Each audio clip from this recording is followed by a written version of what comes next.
Right now, there's a little more than a week to go before the ANC's all-important National Elective Conference takes place. Today, the ruling party provides an update about its preparations. It's been a challenging few days for the party, with its president, Cyril Ramaphosa, working to save his political career following the release of that Phala Phala report. Amid the final crunch in the Western Cape and Free State's inability to get its provincial conference off the ground. eNCA senior reporter Siphamandla Goge is covering that walkabout and the preparations at Nasrec. He joins us now live from that venue. Sipa, how's it going so far? Do they say they're ready to go? It's only 9 days left. It has not started, but ANC officials, including their NEC member, NWC member, and national spokesperson Pule Mabe is here at Nasrec. They will do this walkabout. There is also another meeting which is very strategic that is ongoing.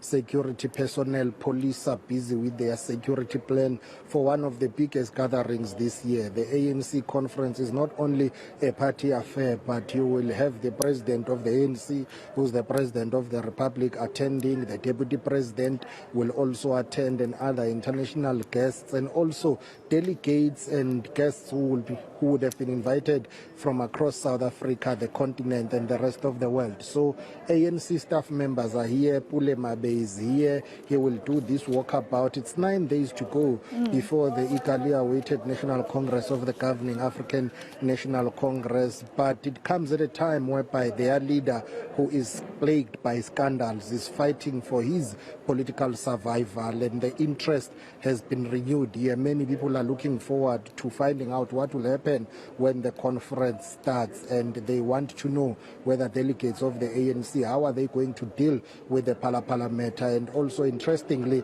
before the conference this week, Friday, the Integrity Commission of the ANC will present its report to the National Executive Committee meeting of the ANC on President on President Ramaphosa over Phala Phala.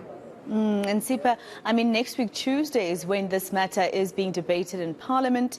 And then that very Friday, the ANC starts with this day one of this particular conference. And I know they said that they told their members to vote against the adoption of that report. But there are some that are quoted in the media saying that they defy this recommendation by the NWC.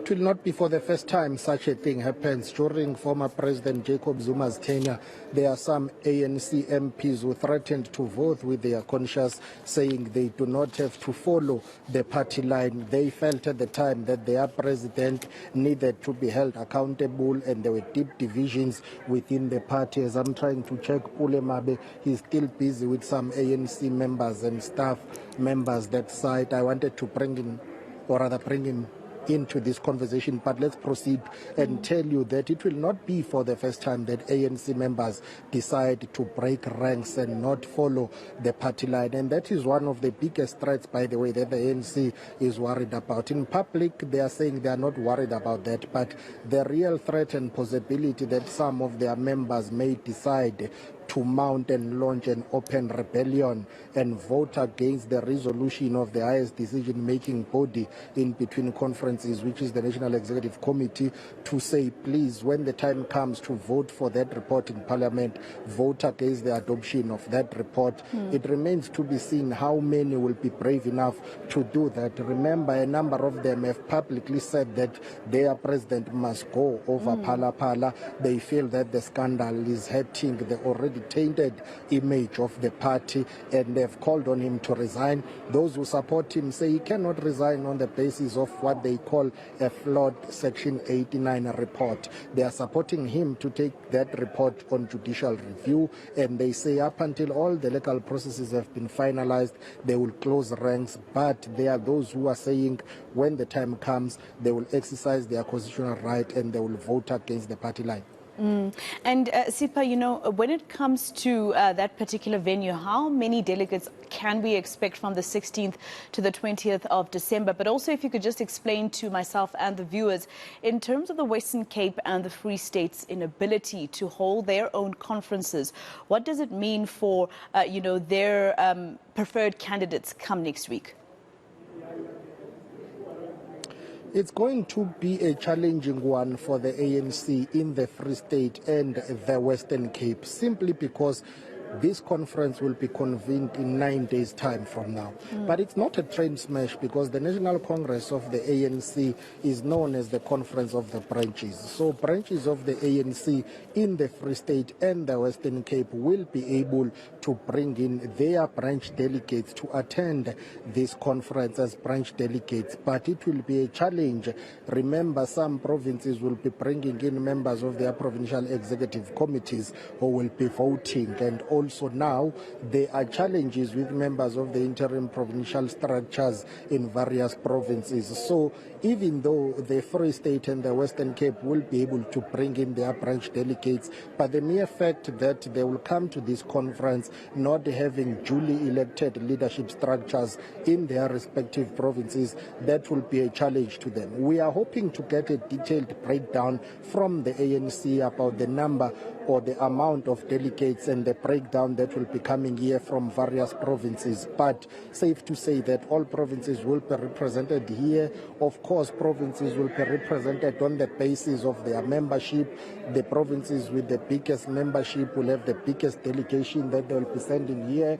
And I think ANC members are going inside that venue to caucus just before they can brief us. I've spotted Pulemabe going in there. So the breakdown of the branch delegates will go according to the provincial membership. The biggest province with the biggest membership will get the biggest delegation, all the way up until the least represented province in this regard. So you will expect to have thousands of delegates that will come here. There will be voting delegates and non-voting delegates, and there will also be guests that will be invited to come and attend this conference. And just lastly, Sipha, a person of interest is, of course, the current Treasurer General of the ANC, who also acts as its SG and its DSG.